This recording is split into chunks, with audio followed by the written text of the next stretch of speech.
네, 오늘장 랭킹5 시작하도록 하겠습니다. 키워드 놓고 전략 고민 지금부터 함께해 보시죠.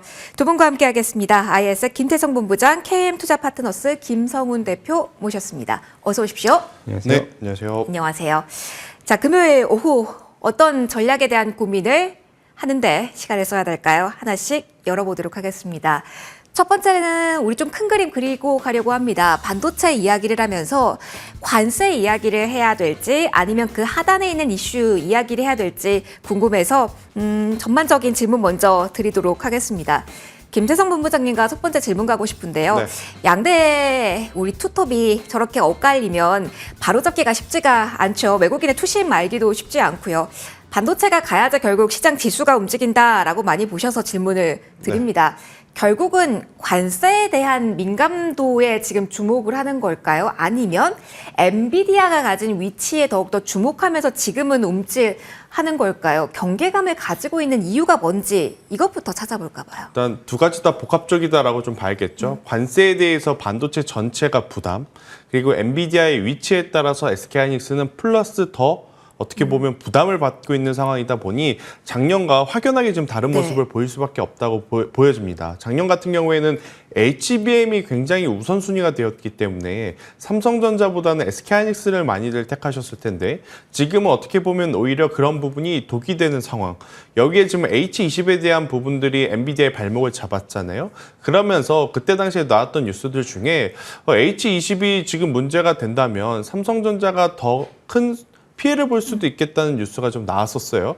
하지만 이제 삼성전자 측에서 공식적으로 나온 이야기는 아니지만 여러 가지 관련 자료를 좀 체크를 해보면 H20에 대해서 삼성전자가 차지했던 비중이 또 그렇게 크지 않았다라는 것을 저희는 이제 확인을 할 수 있는 부분들이 많았기 때문에 여러 가지 지금 노이즈 속에서도 상대적으로 SK하이닉스보다는 삼성전자가 강하다라는 것을 저희는 꼭 기억을 하셔야 될 것 같고, 그리고 이제 관세가 풀린다 그래서 엔비디아의 없던 매출이 확 올라갈 거냐? 또 그건 아닐 겁니다. 그렇기 때문에 순서로 본다면 우선 엔비디아의 회복이 먼저, 그 다음에 또 삼성전자의 어떤 추가적인 상승이 저는 그 다음 따라가야 될 것 같고, 마지막 이제 세 번째 SK하이닉스 같은 경우에는 저는 변곡점이 올해 한 6월과 7월 아니면 좀 늦어진다면 9월 정도가 아닐까라는 생각이 들어요. 왜 그러느냐? 올해 1, 2월만 하더라도 SK하이닉스 올해 일정들을 좀 체크를 했었을 때 블랙엘 아키텍처를 통해서 아무래도 이제 그 다음 후속 최첨단 반도체가 양산에 들어가는 시점이 올해 연말쯤일 가능성이 높다라는 이야기를 했었거든요. 여름 지나서 3분기. 그렇기 때문에 이제 그 시점이 오면 다시 SK하이닉스가 부각을 받겠지만 그러기 전까지는 저는 삼성전자가 오히려 더 좋은 모습을 좀 보일 수 있지 않을까. 만약 SK하이닉스가 예전과 같이 시장에 조금 더 민감했다면 지금 우리가 자막으로 나가고 있잖아요. 젠스낭 CEO가 지금 중국에 가서 혹은 미국에 가서 여러 가지 이야기를 한다고 했었을 때 굉장히 또 어떻게 보면 강하게 치고 올라갔었어야 되는 게 맞지만 그런 부분이 조금 부족했던 것 같아요. 대신 TSMC를 필두로 지금 삼성전자 같은 경우에는 혹은 SK하이닉스 같은 경우에는 실적에 대해서는 크게 부담을 느낄 수 있는 구간은 아니기 때문에 오히려 저는 조정을 이용한 매수를 해야 된다. 그럴 기준으로 본다면 당연히 미장 보신 분들은 엔비디아 하고 싶으시겠죠. 그런데 이제 국장 기준으로 보면 삼성전자가 훨씬 더 위에 있지 않겠는가라는 의견 드리겠습니다. 동시에 요즘은 기다림의 시간이 너무 길면 그거 힘들잖아요. 그래서 엔비디아가 지금 $100를 지키지 못할 것이다라는 우려도 함께 나오고 있어요. 그래서 무작정 모아가는 것보다는 앞서 여름 이후라고 말씀해 주셨잖아요. 그 시점까지는 반도체를 안 보는 전략, 그리고 엔비디아가 $100 위로 올라가는 걸 확인하고 우리 증시에 대해서 삼성전자를 보는 전략은 어떻게 보세요? 저는 반대입니다. 오히려 지금 이 기회다? 오히려 그러니까 반도체 소부장주들은 앞서 앵커님께서 이야기하신 대로 추세를 확인을 하고 더 이상 밀리지 않음을 보고 투자를 해도 충분히 수익 볼 수 있는 구간이 많았어요. 하지만 삼성전자와 SK하이닉스, 그러니까 대형주는 조금 다른 관점입니다. 이미 더 이상 빠지지 않을 거라고 확인이 되고 추세가 살아 돌아왔음을 확인한 후는 먹을 수 있는 폭 자체가 대세 상승이 아닌 이상에는 그렇게 크지 않다라는 저는 개인적인 생각을 가지고 있어서 삼성전자는 지금이어야만 한다라는 의견 드리겠습니다. 둘 다가 아니라 삼성전자는 지금이어야만 한다라는 이야기 해주셨습니다. 반도체 이야기 조금 더 해볼게요. 김성훈 대표님의 이야기도 듣고 싶습니다. 대표님도 지금 이어야 한다, 지금이라 오히려 좋다인지부터 여쭤볼게요. 네.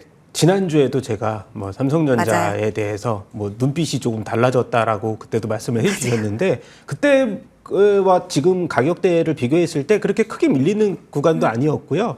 그리고 오히려 이제 다음 주에 있을 미국의 이제 실적 시즌입니다. 이제 마이크로소프트도 실적 발표가 남았는데 거기에 따라서 변동폭이 일부는 있겠지만은 이제 캐펙스에 대한 투자의 관점으로도 봤을 때 뭐 우리가 엔비디아도 700조 인프라 투자 얘기도 했었지만은 지금의 흐름에서 본다면은 삼성전자와 SK하이닉스가 이제 환율도 조금 안정화된 상황에서 어느 정도의 협상에 대한 이 최악에서 뭐 차악에서 그 비율에 대한 감소폭이 일부는 나와준다라고 하면은 강하게 될 가능성은 저는 되게 긍정적으로 높이 흐름을 보여주고 있는 상황이고, 그리고 전체 시장의 흐름에서 봤을 때도 외국인들이 선물 시장에서 계속 이 입지를 보여주고 있는 흐름들이 나와주고 있다. 그렇게 된다라고 하면은 저는 이번에 지금 이 지수대를 이제 전체적인 지수대 일단 반도체하고 결이 같기 때문에 2,500선의 흐름에서 계속 붙어 있는 상황이잖아요. 미국 시장에 밀려도 국내 시장은 상대적으로 잘 방어해주고 있는 모습들 이후에 이제 다음 주에 있을 삼성전자와 SK하이닉스의 반등폭이 좀 더 강해질 수 있는 협상이 일부라도 좀 진정 상황이 된다면 저는 지금의 2,500포인트의 흐름에서는 당연히 2,600에 대한 이 가능성들이 굉장히 긍정적이다. 그렇게 일단 반도체와 이 자동차 쪽으로 두 가지를 만다면 반도체 쪽에 이 어느 정도의 수급 흐름이 좀 더 강하게 이제 우리가 슈팅이 나올 수 있는 가능성들 열려 있다, 이렇게 말씀을 드려야 될 것 같습니다. 추경 관련된 이야기도 영향을 좀 미치고 있다라고 볼 수가 있을까요? 아니면 금액적으로 일단 나온 아웃라인이기 때문에 오늘 미치는 영향은 대표님 제한적이라고 봐야 될까요? 추경이 지금 보니까 이제 제가 예상했던 추경은 한 20조에서 30조 수준이었거든요. 12조 정도. 네, 2조를 더 늘렸는데, 지금 마이크로소프트가 작년에 이제 고성능 H100 이상부터 고성능이잖아요. 작년만 해도 이제 보유하고 있던 게 30만에서 50만 개까지. 근데 우리나라가 작년 기준으로 2,000개. 근데 뭐 10,000개 정도 더 추경으로 늘린다라고 하는데 캐파가 워낙에 그렇네요. 상대적으로 적잖아요. 그래서 추경에 대해서 이런 뭐 하나의 이 촉매제 그렇게 생각하지는 않고요. 그래도 AI 이제 중소형주 단에서는 그래도 하나의 이 촉매제는 마련이 될 수 있다. 그래서 일단 대형주 단보다는 중소형주 단 쪽으로 그래도 뭐 일단 모멘텀 플레이는 가능하겠다라고 계속 말씀을 드려야 될 것 같은데, 근데 이제 그런 거죠. 지금은 이런 이 후보의 이제 AI 관련된 이제 정책적 흐름이 행보가 시간이 워낙에 2달밖에 안 남았기 때문에 굉장히 빠르잖아요. 지금 그렇죠. 발걸음도 반응이 빠르시고 빨라요. 네. 거기에 따라서 계속 변동폭이 있는데 그중에서 AI는 좀 중장기적 연속성은 그래도 띄고 있다. 그렇게 말씀을 드려야 될 것 같아요. 아무래도 정책의 영향력이 크다 보니까 저희 키워드 후반부에 또 한 번 이 이야기 해보도록 하고요. 일단 오늘 좀 오전과 오후에 얼굴이 다른 키워드 보고 넘어가도록 하겠습니다. 2위 키워드 확인해 볼까요? 협상의 카드 중에 하나다라는 이야기가 나오면서 해운주의 흐름이 강했습니다. 미국이 중국 선박에 입항료 부과한다라는 이슈 영향이었는데요. 음봉 정환이 일제히 나와서 본부장님, 이 카드는 이제 오전에만 지나갔고 더 이상 좀 메리트는 없는 걸까요? 왜 이렇게 하루도 가지 않는지 여쭤보고 싶어요. HMN 같은 경우가 0.67% 정도만 오르는데 너무 멀리 떨어진 일이어서일까요? 금액이 안 나와서일까요? 그렇다기보다는 조선은 네. 직접적인 언급과 직접적인 수혜를 이제 우리가 예상을 하고 기대를 하는 건데, 해운은 사실 직접적인 우리나라 기업들에 대한 언급 자체가 없었고, 여기서 이제 우리가 봐야 할 부분은 트럼프의 속내입니다. 네. 미국의 LNG 선박 이용하라는 거죠. 그렇기 때문에 조선에서는 우리나라의 어떤 이름들이 코멘트가 됐고 우리나라 관련 기업들이 코멘트가 됐지만 해운은 그렇게까지 큰 연결고리가 없는 상황이었기에 오늘 시초 갭상승 이후에 차익 매도 물량이 나오는 것은 어찌 보면 좀 자연스러운 상황일 수는 있겠다라는 생각이 들어요.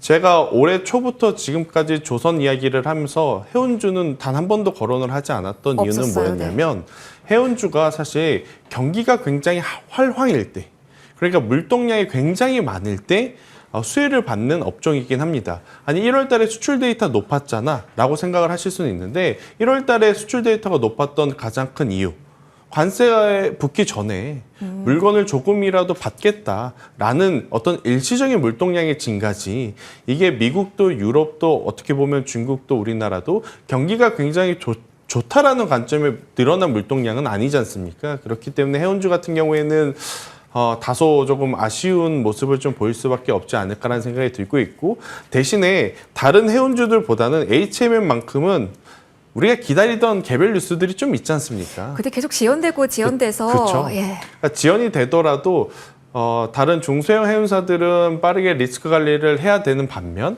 HMM 같은 경우에는 좀 속이 상하시더라도 내가 들어가니까 또 물렸대라고 생각을 하시더라도 그래도 한두 번 정도는 이제 탈출의 기회가 있을 수는 있으니 이 부분들을 좀 염두를 하셔서 매매 전략을 좀 참고를 하시는 게 맞지 않겠는가.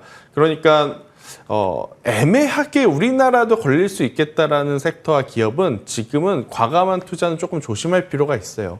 완벽하게 언급을 해주거나, 그러니까 상대적으로 압도되는 기술력을 가지고 있는 산업이면 모르겠지만 이 해운주는 협상의 카드가 될 수는 저는 없다는 의견 드려보도록 하겠습니다. 그러면 오늘 조선주 좀 엇갈리잖아요. 네. 조정이 나오는 쪽도 있는데 조선 같은 경우는 확실한 카드 언급이 되기도 했으니 오히려 이쪽은 그럼 계속 기회로 볼 수 있다로 제가 정리를 같이 해도 될까요? 그러니까 충분히 그럴 수 있고 네. 조선주들은 뭐 미국이라고 하는 관세 키워드를 제외하고도 어차피 수주 잔고가 계속 늘어나고 있던 상황이잖아요. 작년 2분기, 3분기, 4분기부터 수주 잔고가 늘어난 이유가 관세 때문에 혹은 미국 때문에 그런 것은 아니기에 저는 충분히 근본적으로 본질적으로 조선주들은 여전히 문제는 없다라는 의견 드려보도록 하겠습니다. 해운 같은 경우는 결국은 물동량이 늘어야 네. 되니까 그 데이터를 주시해서 봐야 된다라는 이야기 해주셨습니다. 그러면은 이 카드 말고 LNG로 살짝 옮겨가서 대표님께도 질문을 드려볼게요. 조금 더 확실한 협상의 카드라고 하면은 LNG, 이제 곧 관세 협상 들어가잖아요. 그러면서 우리가 내밀 수 있는 카드가 LNG를 걸치고 있는 게 상당히 많습니다. 그래서 좀 질문 드려볼게요. 금요일장에 관련된 종목들을 좀 리스트업해서 다음 주에 탄력을 좀 기다려보는 건 어떨까라는 생각도 많이들 하실 것 같은데, 신선도는 약간 떨어지지만 그래도 확실하다라는 측면에선 어떻게 보실까요, 대표님? 저는 반대의 아니다. 말씀. 예, 그리고 뭐 사실 LNG 관광주들 제가 이렇게 한번 훑어봤는데 워낙에 내릴 때 하락을 할 때 급격하게 하락을 하는 반면에 뭐 이번 주는 그래도 하락폭을 뭐 한 방에 만회한 종목들도 있어요. 이제 우리가 대표적으로 동양철강 같은 경우는 지속적으로 이 신고가 연출을 하지만 그 종목들이 몇이 안 되고, 그리고 앞서서도 이제 대한고래 프로젝트 이후에 한 번의 수급이 훼손이 된 상황에서 수급 자체가 강력하게 들어오는 모멘텀이 상대적으로 적고, 그리고 이게 이제 뭐 투자에 대한 참여 흐름들, 사실 수익성에 대한 흐름들 계속 의문점을 시장에서 계속 제시하다 보니까 저 같아도 투자자 입장에서도 마음 놓고 들어가기가 참 편치가 않은 이 섹터가 돼버렸다. 그 와중에서 좀 편안하게 우리가 접근해 볼 섹터들이 사실 뭐 조선주는 밀리면 들어가서 수익 낼 수 있는 그룹도 굉장히 최근에도 이제 좋아졌고요. 그 중에서 제가 본다면 그래도 조선과 방산을 아우르고 있는 하나그룹주 내에서 뭐 하나오션이라든지 뭐 하나시스템, 거기에 이제 이 조선소, 해외 조선소 M&A를 계속해서 이제 시도를 하고 있는 종목들도 많고, 뭐 그 와중에 고르자면 저는 이제 뭐 조선 방산 중에는 계속해서 방산을 말씀을 드려야 될 것 같아서, 네. 예, 그래서 뭐 방산 중에서 좀 저렴하다고 표현되기는 그렇지만 우리가 먹을 수 있는 룸이 많아지고 있는 우주항공 섹터들도 많고, 굳이 LNG 쪽으로 가야 될까라는 의문은 계속 갖고 있는데, 아까 신선도 얘기했지만 신선도가 지금 유통기한이 거의 지났다고 저는 그렇게 생각을 말씀을 드려야 될 것 같습니다. 그러면 이거 짧게만요. 하나 에어로스페이스 그럼 오늘 자리 질문을 드려야 될 것 같아서요. 방산 긍정적으로, 하나그룹 긍정적으로 여긴 룸이 있다. 그런데 오늘 유증 관련 이슈에도 신고가잖아요. 네. 오늘 뚫은 자리에 대해서도 의미가 있습니까? 전체 산업의 레벨업이라든가. 뭐 일단 그런 것 같아요. 지금 이제 트럼프 같은 경우가 친러 정책, 외교 영향에 사실 유럽에서 이 반 미국 정책의 흐름이 계속 나와주기 때문에 저는 그런 부분에 있어서는 대장주의 지휘적 흐름에서 하나 에어로스페이스가 그래도 신고가의 연출을 계속하고 그리고 멀티를 올해 예상 포워드로 봐도 20배 정도 수밖에 안 되거든요. 가격은 비싸지만 멀티로 봤을 때 시총으로 봤을 때는 그렇게 부담스러운 수준이 아니다라고 말씀드리고 싶습니다. 오, 장주 86만 원 선도 오늘 돌파했었죠. 자, 이쪽 이야기 이쯤에서 마무리하고요. 제약바이오 쪽으로도 시선 이동해 보도록 하겠습니다. 지난 금요일장에서도 저희가 핵심 키워드로 비만을 봤는데 일주일 만에 또 하나의 큰 재료가 나왔습니다. 그때 페트론 봅시다. 이쪽에 대한 관심도 높입시다. 두 분 모두 확실하게 이야기를 해주신 바 있습니다. 오늘 나온 뉴스 그리고 이후는 어떻게 봐야 될까요? 페트론도 10%, D&D 파마텍 15% 오름세 나오고 있습니다. 본부장님, 네. 계속 봐도 될까가 궁금하실 것 같아요. 지난주에 워낙 일주일 딱 전에 폭발적이었고 그리고 이 뉴스가 나왔는데 여전히 펩트론 중심으로 봐야 될지. 근데 펩트론 또 개별적으로 보면 임상 일상도 아직 시작을 안 했기 때문에 네. 종목으로 볼지 그냥 섹터 파이 분위기로 볼지 하나씩 좀 봐야 될 것 같아요. 어떻게 보십니까? 참 펩트론도 알다가도 모를 기업인 것 같습니다. 어려워요. 지난해 연말에 저는 개인적으로 증자 이야기가 나왔을 때 지금은 굉장히 위험해질 수 있는 구간이다. 왜냐, 그 전에도 마찬가지로 기대감은 굉장히 높았죠. 맞아요. 스마트 대포, 약물 지속형 플랫폼이라는 키워드 때문에 거의 1년에서 1년 반을 기대감을 가지고 이제 주가가 올라왔었던 상황에서 결과물이 없었는데 유상증자 이야기를 했단 말이에요. 그래서 저는 개인적으로는 굉장히 위험한 것 같다고 판단을 했고 그 당시부터 펩트론은 리스크 관리를 조금 하신 게 맞지 않겠나라고 많이 말씀을 드려왔는데 일단 뭐 3개월 동안 혹은 4개월 동안 전혀 큰 변동 없이 작은 박스권 안에 좀 갇혀 있더라고요. 네. 그리고 이제 심지어 지수가 안 좋았음에도 불구하고 선전했어요. 높은 위치에서도 굉장히 잘 버텨주는 모습.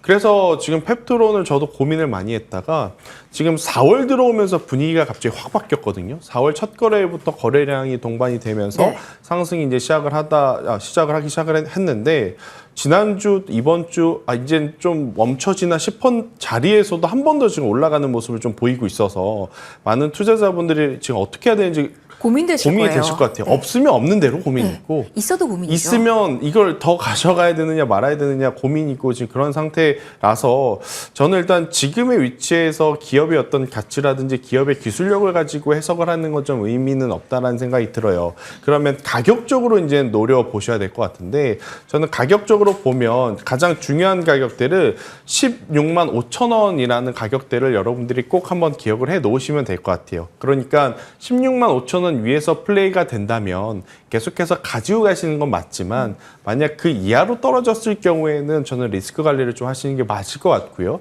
대신에 오늘 우리가 비만 당뇨 쪽을 바라보는 이유가 뭐냐면 네. 간밤에 일라일리에서 경구형 GLP-1에 대한 이야기가 굉장히 좋게 나왔잖아요. 그러면 우리나라도 당연히 경구형 쪽에 조금 더 특화되어 있는 기업을 이제 봐야 된다는 거죠. 대표적으로 D&D 파마텍과 그렇죠. 이제 인벤티지랩을 봐야 되는데 인벤티지랩 같은 경우에는 먼저 조금 움직였기 때문에 오늘 갭상승 이후에 좀 차익 매도 물량이 나오나 현재 이 구간에서 보면 충분히 저는 고점을 돌파해 줄 가능성이 높다고 판단을 하고 있는 상황이고 만약 인벤티지랩이 그런 모습을 좀 보인다라고 했었을 때 D&D 파마텍이 똑같이 이제 신고가라든지 또 박스권을 돌파해 줄 가능성이 저는 굉장히 높다라는 관점으로 좀 보시는 게 맞을 것 같아요. 그러니까 D&D 파마텍이 먼저 갈 거냐 아니면 인벤티지랩이 먼저 갈 거냐 이건 저도 잘 모르겠습니다. 그런데 둘 다 자리 괜찮아요? 둘 중에 만약 한 기업이라도 이 박스권을 돌파하는 모습을 보인다면 남은 다른 기업도 충분히 따라 올라올 가능성은 굉장히 높지 않겠나 저는 그렇게 지금은 보시는 게 맞겠다라는 의견 드려보도록 하겠습니다. 그러면 결국은 비만이란 키워드를 계속 봐야 되는 걸까요? 왜냐하면은 이제 안 할 거다, 개발 안 할 거다라는 소식이 한 차례 쓸고 지나간 다음이라서 여기를 계속 포커스 맞춰서 제약바이오가 맞는지 지금이 혹진 아닐지라는 생각도 분명 하실 것 같아서요. 일단은 그때 다시 그때라고 하면 굉장히 오래전으로 보이지만 며칠 전이었거든요. 그렇긴 해요. 며칠 전에 처음에 이제 경구형은 안 된다, 안 한다, 부작용이 있다라는 이야기가 나왔을 때 바이킹 테라퓨틱스라든지 다른 기업들은 본인들은 꾸준히 GLP에 대한 관심을 갖겠다라는 이야기를 좀 강력하게 했었거든요. 그런 상황 속에 일라이릴리에서 지금 나온 뉴스다 보니 이 뉴스에 이제 피해를 본다 혹은 이제 이 뉴스에 조금 아쉬울 수밖에 없는 건 경쟁사 노보노디스크에 투자를 하신 투자자들 뿐이지 그 외에 어떻게 보면 해당 산업의 전체 파일을 좀 생각을 해보면 결국 대장이 왜 대장이겠습니까? 이렇게 시장을 개척해주고 시장의 기회를 만들어주는 종목이 이제 우리가 대장주라고 보기 때문에 굉장히 좋은 모습이다라는 의견. 대신 우리나라도 일라이릴리가 보여준 성과처럼 뭔가 결실을 맺어주는 모습을 보여주면서 주가가 올라가야 주가를 투자할 만한 명분도 있을 뿐더러 계속 가져갈 수 있을 모멘텀이 될 수 있겠다라는 의견 드려보도록 하겠습니다. 그렇네요. 역시 대장의 역할에 대해서도 그렇죠. 강조를 해주셨어요. 그러면 대장 중에 대장이라고 지금은 봐야 될까요? 코스닥 1위 종목이 알테오젠이기도 하고 최근에 바로미터 역할을 많이 하는 종목이 알테오젠이기도 해서 이 종목 중심으로도 여쭤볼게요. 대표님, 알테오젠 지난번에 한번 긍정적인 의견 주신 바 있습니다. 계속 이렇게 흐름이 만들어지고 있다라는 점이 전체 섹터에도 영향을 주고 있을지, 그러면서 기술 이전 키워드는 올해도 지금 변함없이 봐야 되는 건지 한 번 더 이야기해 주시면 좋을 것 같아요. 네, 뭐 간단하게 말씀드리면은 알테오젠 같은 경우도 비만 치료제 SC 제형을 준비를 하고 있기 때문에 오늘 그런 분위기가 같이 가는 전반적으로 거군요. 같이 가는 것 같아요. 그래서 현실적으로 보면 저도 이제 뭐 경구용이다 아니면 피하 주사용이다 이렇게 두 가지를 놓고 봤을 때 효능은 당연히 이제 피하 주사용의 효능이 그렇지만 경구용을 원하시는 분들은 이 바늘 무서움증을 많이 보유하고 계신 분들이 있거든요. 저를 비롯해서 많은 분들이 편리성이라든가 이런 여러 가지 요소들 봤을 때 오늘 이렇게 슈팅이 나오는데 알테오젠도 비슷한 흐름일 거고요. 알테오젠 같은 경우는 지금 이 ADC 엔터의 임상 1상 결과를 기다리고 있는 상황에서 추가적인 이런 그 기술 이전에 대한 모멘텀을 찾다 보니까 오늘 알테오젠도 덩달아서 근데 최근 들어서 보면은 이제 ABL 바우 슈팅 나올 때 상당 부분 쉬었거든요. 그래서 저는 이번 다음 주 정도에 바이오 쪽에서 슈팅이 나온다면 알테오젠을 중심으로 해서 한번 지켜보자라는 말씀 드려보고 싶고요. 뭐 간단하게 에너투 SC를 비롯해서 지금 나와야 될 거는 뭐 로슈라든가 뭐 BMS 여러 빅파마 업체들의 추가 에러에 대해서 한 번 더 나올 가능성도 굉장히 크다 이렇게 말씀드리고 싶습니다. 뉴스 계속 잘 봐야 된다라는 조언 함께 해주셨습니다. 키워드 또 다른 키워드로 넘어가 보도록 하겠습니다. 4위 이제 볼 건데요. 넷플릭스의 영업이익이 좋았고요. 그리고 관세에서 상대적으로 자유롭다. 그리고 정책 모멘텀도 가지고 있는데 지난주 이 시간에는 제가 멘트하면서 이 관련주들이 상한가 직행을 하곤 했습니다. 그런데 오늘은 조금 쉬어갑니다. 일주일 정도 첫 입이 나오고 그리고 쉬어가는 구간인데 오늘은 어떻게 볼지 궁금해요. AI 엮인 쪽은 물론 잘 가긴 합니다만 차별화가 좀 있습니다. 웹툰 관련 대선 일정이 끝나면 조금 더 코멘트가 나오지 않을까라는 기대감도 같이 소멸이 되는 걸지 대표님 이어가 주세요. 컨텐츠와 우리 웹툰 봤을 때 처음 오면서 이게 시작일 수 있다라는 이야기 해주셨잖아요. 그리고는 시세가 났습니다. 그리고 일주일째인 오늘은 어떻게 봐야 되는 걸까요? 제가 아까 뭐라고 말씀드렸냐면 발걸음이 너무 빠르시죠? 네, 이 후보님이. 네. 그래서 스치듯이 지나가는 거예요. 그러면서 수급이 계속 이동을 하죠. 근데 앱툰 같은 경우는 엔터랑은 약간 결이 좀 틀리죠. 왜냐하면 계속해서 이 경쟁 구도, 적자 이런 부분을 면치 못했는데 사실 이 히트를 칠 수 있는 부분은 많아요. 시장 파이가 커지면서 이제 이 중국이라는 그래서 웹툰을 일단 소재로 해서 뭐 히트작, 넷플릭스의 히트작을 보면은 최근에 제가 감명 깊게 우리가 영화를 봤다 악연이라든가 그리고 이제 바둑 영화죠 승부라든가 이런 것이 다 보셨구나. 다 봤죠. 이거 웹툰을 기반으로 해서 만들었거든요. 스토리가 정말 탄탄해요. 근데 아까 제가 말씀드린 건 뭐냐면 시장의 파이가 아직 개화기가 열지 않았다. 그런 중국의 모멘텀 플레이가 확실하게 만들어진다면 웹툰도 성장할 가능성이 크지만 아직까지는 그런 모멘텀인 거지. 확실하게 숫자가 나올 수 있는 구간은 엔터 쪽이라는 거죠. 그래서 저는 뭐 이제 짧게 하나 말씀드릴 게 일단 엔터 쪽에서는 지금 노머스라는 종목을 한번 집중해 보자. 노머스라는 게 지금은 중소형 엔터사들에게 MD 우리가 굿주가 왜 중요하냐면 마진율이 50% 이상입니다. 그래서 최근 들어서 제가 이제 자주 봤던 게 미스터 트롯 3라는 트로트 가수들이 경연을 많이 하는 건데 미스터 트롯에서는 이제 우리가 이 기본 엔터주들은 이런 아이돌 쪽으로 많이 역할을 했다면 이거는 아줌마 부대, 엄카가 아니고 본인 카드로 지금 긁 거거든요. 근데 이제 우리가 응원봉이 하나 단가가 한 5만 원 정도인데 콘서트에서 5만 보면은 원이요? 5만 원 정도 되게 비싸요. 원래 단가가 2만 원이거든요. 그래서 50% 정도인데 이 블루투스가 달려 있어요. 원래 공연장 앞에서 하면 5천 원이면 사는데 블루투스 달려 있어서 그 뭐 정동원이라는 가수 트롯 가수가 뭐 파랑하면은 이 블루투스가 다 파랑으로 바뀌어서 굉장히 단가가 높고 그래서 요런 노머스 같은 이 틈새 전략이 있는 종목들도 한번 지켜보자. 그래서 엔터주 쪽이 중장기적으로는 수혜가 좀 빨아진다 이렇게 말씀드려야 될 것 같습니다. 대표님과 또 방송 끝나고 이야기 추가로 정보 많이 얻어야 될 것 같습니다. 노머스에 대해서 추가 의견까지 받아봤고요. 그러면은 결국은 엔터라는 이야기를 해주셨으니까 이거 짧게 듣고 넘어갈게요. 본부장님, 결국은 숫자가 찍히는 곳이 엔터라고 한다면 지금 정책과 한알령 맞물리는 곳이 굉장히 많지 않습니까? 네. 가장 확실한 카드 하나 꼽아주신다면 어떤 키워드 주실까요? 가장 확실한 건 우리나라 엔터 4사 중에 네. SM과 디어유를 보시는 게 맞을 것 같고요. 네. 컨텐츠를 본다면 그냥 넷플릭스를 보시는 게 맞다. 스튜디오 드래곤, CJ ENM 컨텐츠의 중앙은 실제로 넷플릭스만큼 수익을 볼 수 있는 구조는 아니다라는 의견 한번 드려보도록 하겠습니다. 알겠습니다. 깔끔하게 정리해 주셨어요. 오늘 좀 많이 배우네요. 자, 마지막 키워드도 정책과 연결고리 가지고 있습니다. 탈원전 축소 의사와 함께 원전 부활 아시아가 주도할 것이다 라는 외국계 리포트 영향까지 오늘 받고 있습니다. 오전에도 강하게 오름세가 나타났고요. 오후장 들어서도 한전 기술이 또 개별적으로 강하게 움직이기도 해서 원전 움직임 나오고 있는데 먼저 포커스 맞춰보려고 합니다. 대표님 먼저 원전 전반적으로 봐주세요. 정책적인 모멘텀과 더불어서 이슈가 되고 있는데 차트 비슷한 종목들이 상당히 많잖아요. 오늘 이 자리에 실린 거래량과 움직임이 변곡점이다, 다가오고 있다라고 볼 수가 있을까요? 네, 저는 그나마 저에게 이 포트폴리오에 여분이 주어진다면 네. 원전으로 담고 싶은 마음이 지금 거의 자리에서? 99%고요. 그래서 지금은 일단 세트 이 패키지 상품을 내놓은 거거든요. 지금 이제 이 야당에서는. 그래서 인공지능 100조 원을 투자를 하려면 그 인프라에 대한 에너지원이 필요한데 그것이 바로 가장 빠르게 할 수 있는 게 원전이다. 지금은 원전을 놓고서는 사실 정권의 이런 이 반대파의 의견에 따라서 신재생이냐 원전이냐 보다는 원전을 같이 가는 구조가 만들어야 되기 때문에 무조건 원전에 대해서 사실은 이 야당에서도 계속해서 드라이브를 걸게 원전뿐이 없다. 저는 그렇게 말씀을 드려야 될 것 같고요. 지금 일단 웨스팅하우스와의 국내 K코러스가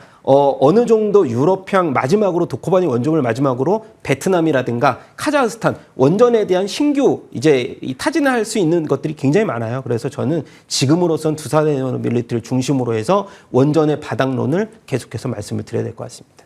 결국은 지금 그 하단에 있는 종목은 가격대가 메리트가 있다로 정리를 할까요? 네, 그렇죠. 알겠습니다.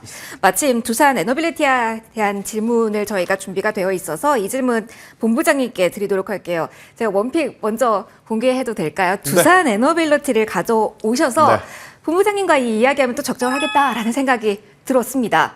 오늘 관심 많으실 것 같아요. 그리고 그 전에 3만 원 선에서 못 파신 분들도 보유하고 네. 계셔서 의견을 듣고 싶으실 것 같아요. 지금 어떻게 보십니까? 일단 3월 말 그리고 4월 초까지 급격하게 떨어진 이유가 두산 에너빌리티 개인적인 기업에 대한 문제였다면 리스크 관리를 하는 게 맞죠. 그런데 아마 많은 분들이 공감하실 겁니다. 두산 에너빌리티는 변한 게 없습니다. 하지만 대내의 변수, 그러니까 관세 영향으로 미증시가 흔들리고 AI가 흔들리고 엔비디아가 흔들리다 보니 결국 AI 산업과 데이터 산업과 같이 성장할 만한 전력, 전선 혹은 이것들이 원전 관련주들의 투심까지 위축이 되다 보니 이제 급격하게 꺾인 것이지 지금 V자 반등이 나오면서 크게 상승한 것은 아닙니다. 떨어지기 직전의 가격으로 지금 회복을 한 상황. 여기에 이제 굉장히 또 행보가 빠른 후보자들의 어떤 발걸음들이 원전주들은 어떻게 보면 부정적으로 지금 볼 수 있는 상황은 아니에요. 누가 됐든지 간에 긍정적으로 지금 봐야 되는 상황입니다. 왜냐하면 전 세계가 다 원전을 향해 가고 있는데 우리나라만 지금 뒤로 갈 수는 없는 상황이거든요. 앞으로 빨리 가면 같이 지금 뒤처질 수 없는 상황에서 원전주들은 저는 계속해서 좀 보셔야 된다는 생각이 들고 있고 사실 앞단에는 한전기술과 한전 KPS가 실제로 수주를 받고 설계를 하기 때문에 어떻게 보면 가장 초입 단계, 중요한 단계일 수는 있겠지만 오늘은 상대적으로 많이 움직이나 그들의 평균적인 변동성을 생각을 해보면 저는 여전히 두산 에너빌리티가 가장 어떻게 보면 제일 매력적일 수밖에 없다라는 의견 한번 드려보도록 하겠고요.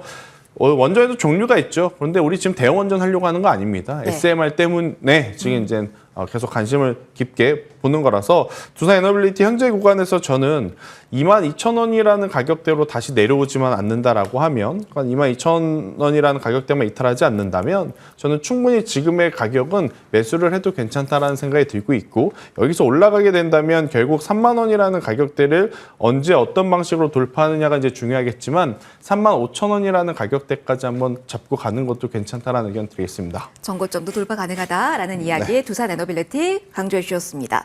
저희 정책에 대한 이야기를 쭉 하고 있어서 마지막 질문은 일정 앞둔 거를 어떻게 지금 대응할까로 해볼까 합니다. 대표님, 저희 관련된 대선 경선 후보들의 발걸음이 빠르다라는 이야기 앞서 몇 번이나 해주셨잖아요.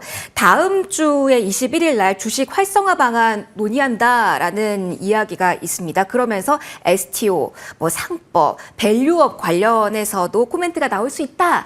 라는 이야기가 나와서 오늘 금요일장에서 여기에 대한 대비해볼까라는 생각도 하실 것 같은데 관련주 주목도 높여도 괜찮다고 보시는지요? 네, 일단 오늘도 조금씩 움직이는 모습들이 보이고 있는 게 저는 이제 금융주 쪽이 조금 더 빠르게 반등폭이 나오지 않을까 싶기는 한데요. 일단 21일 이제 리서치 센터장의 면담이 남아 있는데 거기에서 이제 상법 개정을 통해서 이 주주환 원정에 대한 드라이브를 좀 더 걸었던 은행주들에 대한 관심이 굉장히 높아질 수 있을 만한 부분이고요.